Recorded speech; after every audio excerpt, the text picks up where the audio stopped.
Sama seperti Hamas menembaki kami dari sekolah-sekolah, rumah sakit, gereja, dan masjid. Hal yang sama juga dilakukan oleh Hizbullah di Lebanon. Dan ini benar-benar membawa kita pada masalah terbesar yang sedang kita hadapi saat ini, yaitu mereka meniru teknologi drone ini dari perang Ukraina-Rusia yang dikendalikan melalui kabel serat optik. Dan mereka sangat-sangat berbahaya karena bisa terbang sangat rendah dan telah menyebabkan kehancuran besar. Kami tidak bisa menerima jika hal itu terus ada. Hai, seperti biasa di sini, banyak hal yang terjadi di berita, banyak hal yang muncul di siaran dan surat kabar. Dan tugas kami biasanya adalah untuk memahami semuanya dan membuat, seperti yang kami katakan dalam bahasa Ibrani, sedel. Mengatur semuanya agar Anda bisa memahami dan mendapatkan wawasan. Jadi siapa lagi yang lebih tepat untuk hadir di sini selain Caroline Glick, yang merupakan penasihat urusan internasional untuk Perdana Menteri Benjamin Netanyahu, untuk berbagi dengan kita tidak hanya wawasan, tetapi juga pengetahuan tentang apa yang sedang terjadi. Beberapa hari terakhir ada kemungkinan tercapainya sebuah kesepakatan di Iran. Dari perspektif Israel, isu-isu di Lebanon adalah hal yang penting bagi kami. Bagaimana hal itu memengaruhi negosiasi di sana, jika memang ada pengaruhnya. Dan apa yang sedang dilakukan Israel saat ini. Kemarin Perdana Menteri muncul di berita di sini, di Israel menjelaskan kepada masyarakat Israel, bahwa kami akan melakukan segala yang diperlukan untuk melindungi warga sipil kami. Bisakah Anda menjelaskan lebih lanjut tentang hal itu? Tentu, senang sekali bisa kembali di JNS TV bersama Anda. Terima kasih sudah mengundang saya, Dani. Jadi menurut saya, orang-orang di luar negeri harus memahami, dan orang Israel tentu memahaminya, bahwa Lebanon berbatasan langsung dengan Israel. Dan Hizbullah, sejak didirikan pada awal 1980-an oleh Garda Revolusi Iran, telah berfungsi sebagai legiun asing Iran di Lebanon. Dan selama 40 tahun terakhir, mereka pada dasarnya semakin banyak mengambil alih kendali atas negara Lebanon. Sampai pada titik di mana, mulai sekitar tahun 2007-2008, setelah mereka membunuh Perdana Menteri Rafiq Hariri pada tahun 2005, mereka pada dasarnya benar-benar menguasai Lebanon. Mereka memiliki menteri-menteri yang duduk di kabinet, dan mereka telah menjalankan kendali yang sangat besar, terutama karena sebagai organisasi militer Iran di Lebanon, mereka sebenarnya lebih kuat daripada angkatan bersenjata Lebanon sendiri. Jadi itulah situasinya, dan memang sudah seperti itu di Lebanon, sayangnya, selama sekitar 20 tahun. Dan dari posisi itulah mereka membangun kekuatan mereka untuk menghancurkan Israel. Jadi setelah invasi Hamas pada bulan Oktober, tepatnya 7 Oktober 2023, Hizbullah berencana untuk ikut dalam invasi tersebut, dan kami berhasil mengerahkan cukup banyak pasukan ke perbatasan utara untuk menghalangi itu. Dan mereka tidak lagi memiliki kemampuan untuk mengejutkan kami. Jadi, seperti yang Anda tahu, mereka tidak melakukan invasi, tetapi mereka mulai menembakkan misil, mortir, dan roket ke arah kami, serta mengirimkan drone ke arah kami sejak awal perang. Dan mereka menjadi mitra Hamas, dan menjadikan ini perang dua front, meskipun sejak awal front utamanya ada di selatan, di Gaza. Dan apa yang kita lihat sekarang adalah mereka selalu bertindak sebagai legiun asing Iran. Mereka benar-benar merupakan titik kunci terpenting dari seluruh strategi Iran untuk mendominasi Timur Tengah. Jadi orang-orang harus mengerti bahwa ini bukan hanya soal Israel, mereka juga melayani rezim Suriah di bawah Assad untuk melawan rakyat di sana. Karena memang bukan hanya melawan Israel. Jadi apa yang terjadi? Sebenarnya kita bisa mundur sedikit sebelum membahas hari ini. Jadi, apa yang dilakukan Israel pada tahun 2000 dan pada bulan September 2024 ketika kami akhirnya bisa menghadapi Hizbullah dan ada operasi Pajar, ada pembunuhan Hassan Nasrallah. Perdana Menteri selalu mengatakan, Anda tahu, dia mendapat laporan intelijen yang ketika dia membacanya, dia menyadari bahwa Hassan Nasrallah sebenarnya adalah aktor paling penting secara strategis di Iran. Bahwa Khamenei dan kepala IRGC, Korp Garda Revolusi, pada dasarnya tunduk kepada Hassan Nasrallah. Dalam arti bahwa dia adalah penggagas perang Iran melawan Israel, baik dari perspektif Hamas, perspektif Houthi, dan jelas juga dari Lebanon dan lain-lain. Jadi ketika Israel mengejarnya, dan ketika kami berhasil menghancurkan struktur Hizbullah, struktur kepemimpinannya melalui operasi Pajar dan kemudian pengeboman instalasi rudal mereka, sehingga kami berhasil menurunkan jumlah rudal mereka dari 150.000 rudal yang mengarah ke Israel menjadi hanya sebagian kecil dari jumlah itu, meskipun mereka masih memiliki persenjataan rudal yang mereka tembakkan. Tapi pada dasarnya kami telah menghancurkan pasukan mereka. Dan itulah yang benar-benar menyebabkan jatuhnya rezim Assad. Karena, seperti yang kamu katakan, kekuatan utama yang melindungi Assad dan rezim Baathistnya selama bertahun-tahun Perang Saudara Suriah, di mana dia pada dasarnya memusnahkan populasi Sunni di Suriah, adalah Hizbullah, bukan tentara Suriah. Tentara Suriah, seperti yang kemudian diketahui, hanyalah sebuah cangkang kosong. Jadi setelah kami menghancurkan Hizbullah di Lebanon, tindakan itu membuatnya rentan. Jadi ketika itu terjadi, pasukan yang menggulingkan rezimnya bisa melakukannya hampir tanpa perlawanan karena dia tidak punya angkatan bersenjata untuk melindunginya. Dan saat itulah dia melarikan diri ke Rusia. Jadi, operasi melawan Hizbullah itulah yang menyebabkan jatuhnya rezim Assad lebih dari apapun. Dan itu sangat penting, benar sekali. Benar sekali, mereka adalah pelindung Suriah sekaligus penguasa Lebanon. Dan itu membawa kita ke situasi saat ini, yaitu mereka telah membangun kembali, memperkuat persenjataan mereka, melakukan serangan terhadap Israel. Kami terpaksa melancarkan operasi besar-besaran karena mereka menembaki komunitas-komunitas di utara. Dan kami mengambil alih sebuah area yang disebut zona kuning, yang berfungsi untuk melindungi komunitas kami dan perbatasan agar tetap aman. Dan sebenarnya yang membedakan situasi saat ini di Lebanon dari apa yang terjadi pada 7 Oktober adalah kami terlalu terancam untuk bisa merasa nyaman. Melindungi warga Israel yang tinggal di komunitas perbatasan di kota Kiryat Shmona, di Metula, dan semua komunitas pertanian di sekitar perbatasan. Jadi kami mengevakuasi mereka, dan mereka menjadi pengungsi internal selama hampir 2 tahun. Dan kemudian mereka kembali. Jadi, yang berbeda sekarang adalah kami tidak mengevakuasi warga sipil kami. Mereka tetap tinggal di rumah mereka. Kami tidak memaksa siapapun untuk pergi. Tapi kami memaksa penduduk Lebanon Selatan mengungsi ke utara, agar kami bisa pergi dan menangkap para teroris. Jadi pada dasarnya, kita punya gambaran terbalik dari apa yang terjadi di tahun 2023. Agar orang-orang sadar bahwa kami tidak mengada-ada. Selain apa yang mereka tembakkan ke arah kami juga menemukan, seperti di Gaza, infrastruktur terowongan bawah tanah yang mereka bangun. Lalu kami menemukan laporan-laporan dan semua dokumen milik Hizbullah sendiri bahwa mereka merencanakan hal yang sangat mirip dengan apa yang dilakukan di Gaza. Jadi berdasarkan pengalaman kami punya kekhawatiran yang beralasan bahwa mereka memang berniat menyerang warga sipil kami. Memang benar. Dan mereka juga bersembunyi dengan cara yang persis sama seperti yang dilakukan Hamas.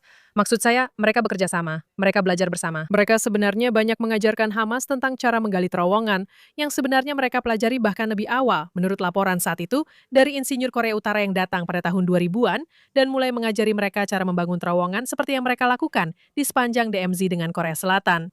Jadi, semuanya memang agak gila. Maksud saya, kami pernah melakukan operasi pada tahun 2018, di mana kami menemukan terowongan yang benar-benar menempel di perbatasan, melintasi perbatasan ke Israel yang dibuat oleh Hizbullah. Dan mereka menggali melalui batuan keras. Berbeda dengan Hamas di Gaza yang menggali dari pasir, batu pasir.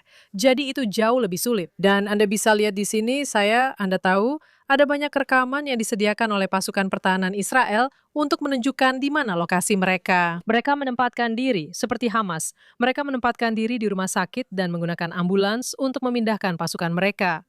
Mereka Memanfaatkan rumah-rumah warga sipil. Dan itulah yang mereka pikirkan, bahwa dengan menempatkan peluncur rudal mereka di ruangan khusus rudal di dalam rumah pribadi di Lebanon, kami tidak akan bisa menyerang mereka. Tapi yang bisa kami lakukan adalah memberitahu warga sipil, kalian punya 1 jam untuk pergi. Lalu mereka pergi dan kemudian kami mengebomnya. Dan begitulah cara kami menghancurkan persenjataan rudal mereka dengan melakukan itu. Dan orang-orang mendengarkan kami.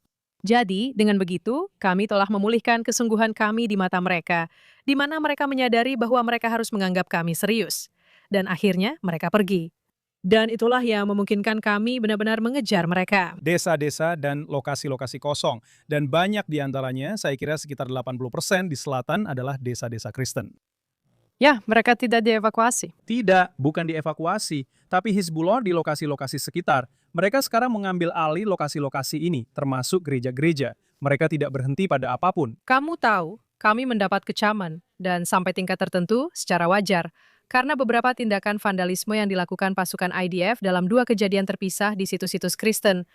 Tapi yang orang-orang tidak sadari adalah bahwa situs-situs ini digunakan oleh Hizbullah secara rutin. Jadi, minggu lalu, salah satu tentara yang tewas, kami sudah kehilangan 11 tentara sejak apa yang disebut gencatan senjata diberlakukan beberapa bulan yang lalu. Mereka membunuh salah satu tentara kami, Kapten atau sekarang Mayor Itamar Sapir, dari dalam sebuah gereja dan juga melukai 2 tentaranya. Jadi ini adalah sesuatu yang harus dipahami oleh orang-orang, bahwa kamu tahu, Alasan mengapa pasukan IDF beroperasi di dekat biara, gereja, dan instalasi Kristen lainnya adalah karena ada Hizbullah yang telah mengambil alih instalasi Kristen tersebut. Dan mereka menembaki pasukan kami dari dalam institusi Kristen tersebut. Dan itulah yang terjadi minggu lalu dengan para tentara kami. Jadi, Anda harus mengerti, sama seperti Hamas menembaki kami dari sekolah-sekolah, rumah sakit, gereja, dan masjid, hal yang sama juga dilakukan oleh Hizbullah di Lebanon. Dan ini benar-benar membawa kita pada, Anda tahu, masalah terbesar yang sedang kita hadapi saat ini, yaitu bahwa mereka telah mengembangkan atau mereka menyalinnya dari perang Ukraina-Rusia, teknologi drone, yang dikenalikan melalui kabel serat optik. Jadi pada dasarnya mereka memilikinya. Mereka memiliki kamera yang terpasang pada kabel serat optik ini. Mereka tidak perlu online karena semuanya hanya, kamu tahu, seperti saluran telepon saja. Jadi tidak perlu ada sinyal yang dipancarkan, itu hanya terpasang saja. Dan mereka punya kabel-kabel ini, kabel serat optik yang panjangnya 10 km. Dan mereka bisa membelinya, kamu tahu, di AliExpress atau di mana saja. Kamu benar-benar bisa membelinya. Dan mereka memasangkannya ke drone-drone ini, yang juga bisa kamu beli secara online. Lalu mereka memasang RPG ke drone-drone itu, sehingga mereka bisa... Ini seperti bom pintar karena operatornya, teroris Hizbullah yang ada di belakang, dia bisa melihat semuanya. Seolah-olah dia sendiri duduk di atas drone itu, melihat lewat layar yang terhubung ke kamera yang terpasang di sana. Dan mereka sangat-sangat berbahaya karena mereka bisa terbang sangat rendah. Dan mereka telah menyebabkan kehancuran besar di Ukraina.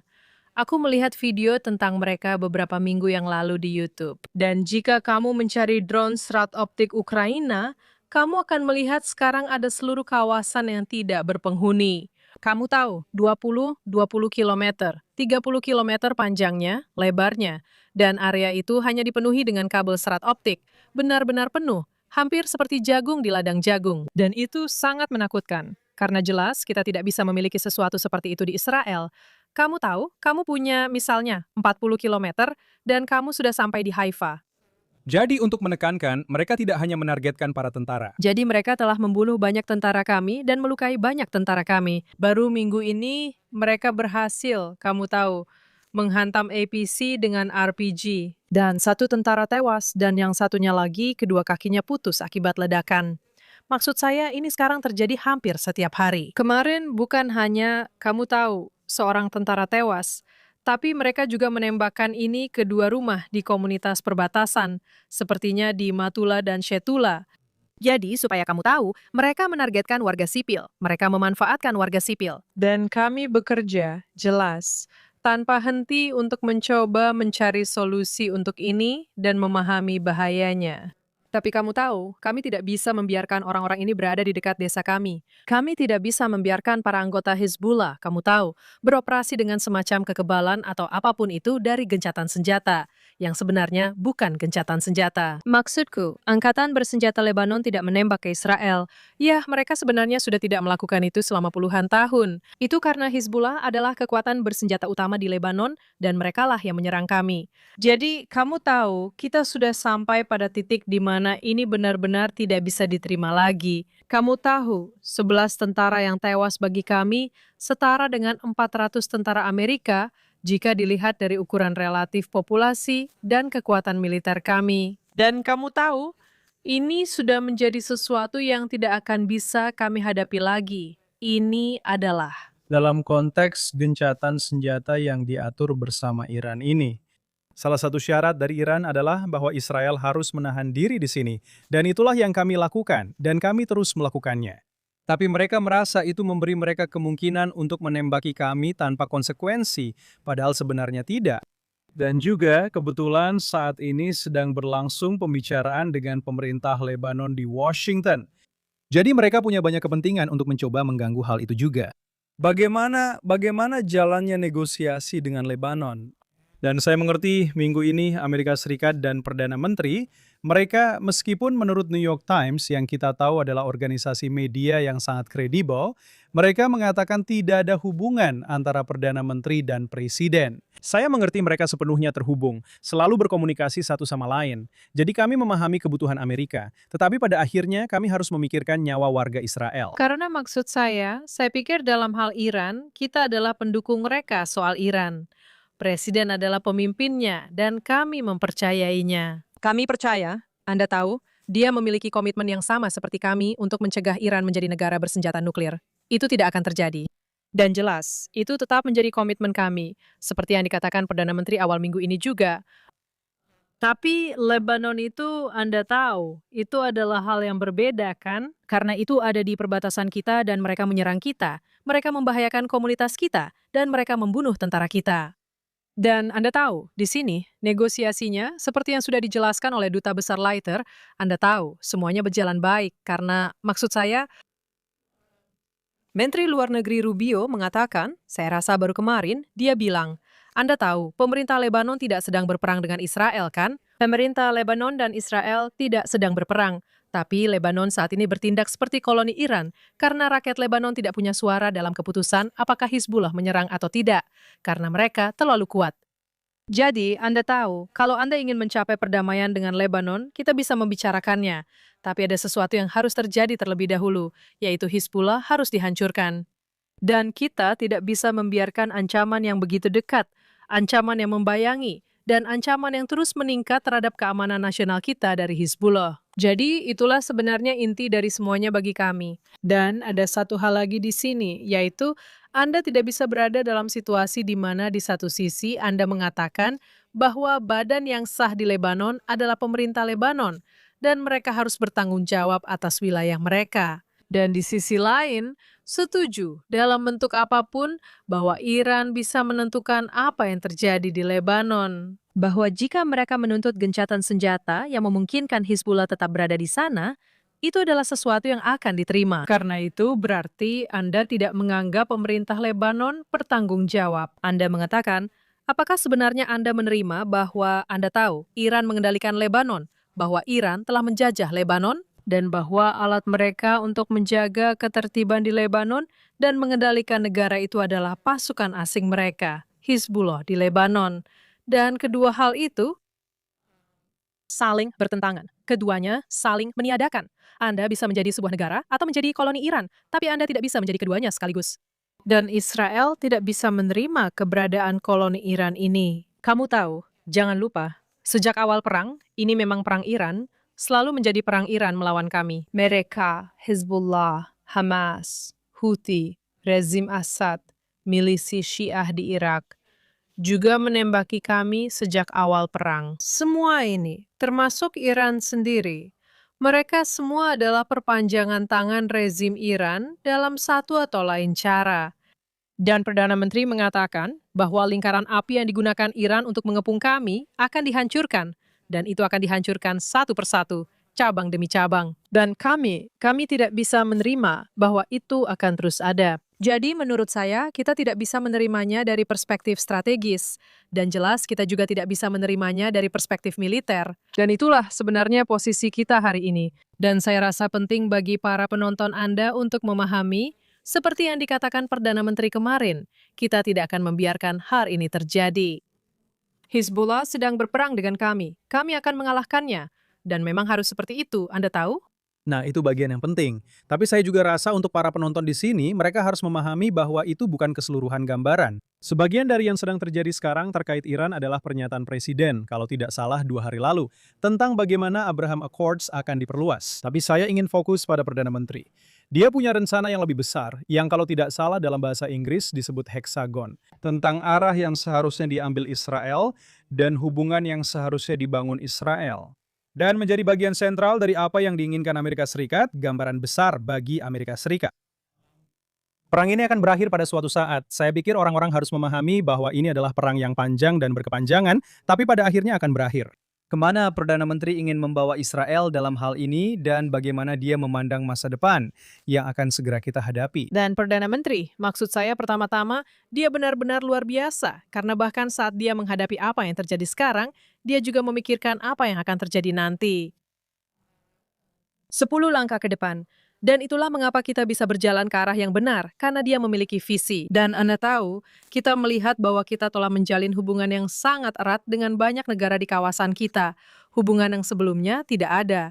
Dan kamu tahu, khususnya Uni Emirat Arab. Tapi salah satu hal yang menurutku semua orang sadari dari apa yang telah dilakukan Iran di Selat Hormuz adalah bahwa tidak bisa dibiarkan kan, bahwa mereka terus memegang kendali atas jalur air yang sangat strategis itu. Dan itu menjadi jalur transit bagi begitu banyak bahan mentah dan bahan bakar yang dibutuhkan umat manusia, yang diperlukan umat manusia.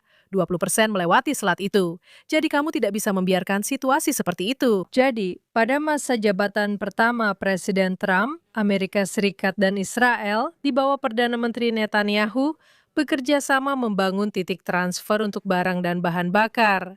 Dimulai dari India dan melintasi UEA, Saudi, masuk ke Yordania dan menuju Israel, lalu lanjut ke Eropa.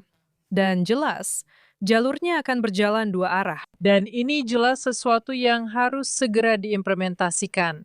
Mulai diimplementasikan sekarang. Maksud saya, dan saya pikir kamu tahu, ketika kita berbicara tentang saat ini, kita harus ingat, dan Perdana Menteri sudah beberapa kali menekankan hal ini, setelah Perang Yom Kippur tahun 1973, apa yang terjadi? Ada embargo minyak oleh OPEC.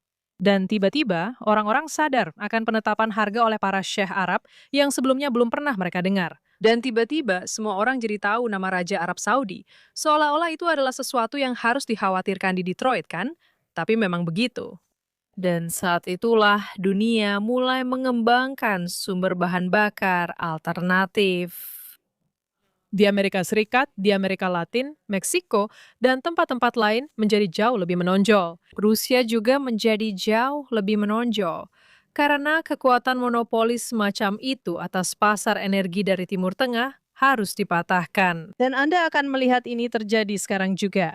Dan itu berkaitan dengan, Anda tahu, salah satu kekuatan Israel. Kami bangsa yang kecil, tetapi kami berada di lokasi yang sangat strategis. Anda tahu, jadi kami memiliki kemampuan untuk menjadi pusat bagi operasi semacam ini. Dan jelas, kami juga memiliki industri lain. Tidak hanya teknologi tinggi, tapi juga AI dan komputasi kuantum, serta semua bidang yang kami kembangkan untuk memimpin di abad ke-21. Dan saya pikir Anda tahu, perang ini, bahkan kita juga harus mengingat satu hal terakhir di sini, yaitu saya ingat pada awal perang, dan Anda mungkin merasakan hal yang sama. Saya rasa kita semua merasakannya. Kita semua merasa sangat khawatir. Ya Tuhan, kita akan mengalami kehancuran ekonomi karena ada mobilisasi besar-besaran pasukan cadangan dan entah sampai kapan. Dan kita ingat, dalam perang-perang sebelumnya, pasukan cadangan tidak bisa dipertahankan terlalu lama karena negara mengalami kebangkrutan. Dan tahun 73 misalnya adalah contoh yang sempurna. Dan di sini, ekonomi kita terus tumbuh. Dan ini benar-benar merupakan bukti, sekali lagi, atas kepemimpinan Perdana Menteri dan juga kerja luar biasa yang dilakukan oleh Menteri Keuangan Bezalel Smotrich. Maksud saya, kita memiliki kepemimpinan ekonomi yang hebat di Israel dan juga inovasi serta masyarakat yang luar biasa. Sumber daya manusia kita di sini adalah sumber daya terbesar kita. Jadi, kami telah menjadi salah satu ekonomi dengan pertumbuhan tercepat, salah satu bursa saham yang naik paling cepat di dunia. Jadi, kamu tahu, kita benar-benar punya banyak hal yang bisa dinantikan. Dan kita akan selalu, kurasa itu hal terakhir yang harus kita katakan. Kamu tahu, bahkan perdamaian pun tercipta karena kekuatan, seperti yang dijelaskan oleh Presiden dan Perdana Menteri. Dan memang literatur serta ajaran Yahudi kita juga menegaskan hal itu. Jadi, bukan berarti kita menantikan masa depan damai di mana putra-putri kita tidak akan berperang. Tapi kita tetap menjaga ancaman tetap jauh dan membangun negara kita. Dan itulah yang kami nantikan. Dan kami punya banyak alasan untuk optimis. Kita harus melewati beberapa rintangan lagi, Benar. tapi kami sedang berusaha keras untuk mencapainya. Caroline Glick, penasihat senior Perdana Menteri Netanyahu, saya iri karena Anda ada di sana dan melihat semuanya secara langsung. Sampaikan salam saya untuk beliau, saya yakin. Saya serius. Ini adalah hak istimewa yang luar biasa, harus saya akui. Saya tahu, dan saya yakin atas nama semua yang menonton, tolong sampaikan kepada beliau bahwa kami semua mendukung dan mendoakan yang terbaik baginya demi rakyat Israel dan masyarakat dunia saat ini, karena ini adalah perjuangan untuk kemanusiaan. Terima kasih telah hadir bersama kami. Saya tahu Anda harus kembali karena masih ada pekerjaan serius yang harus diselesaikan. Terima kasih telah bersama kami hari ini. Ya, ini juga serius, dan saya menghargai undangan Anda hari ini. Terima kasih, jaga diri. Terima kasih kepada Anda semua yang telah menonton kami dan kami akan kembali bersama Anda. Terima kasih banyak dari studio JNS TV di Yerusalem, Israel.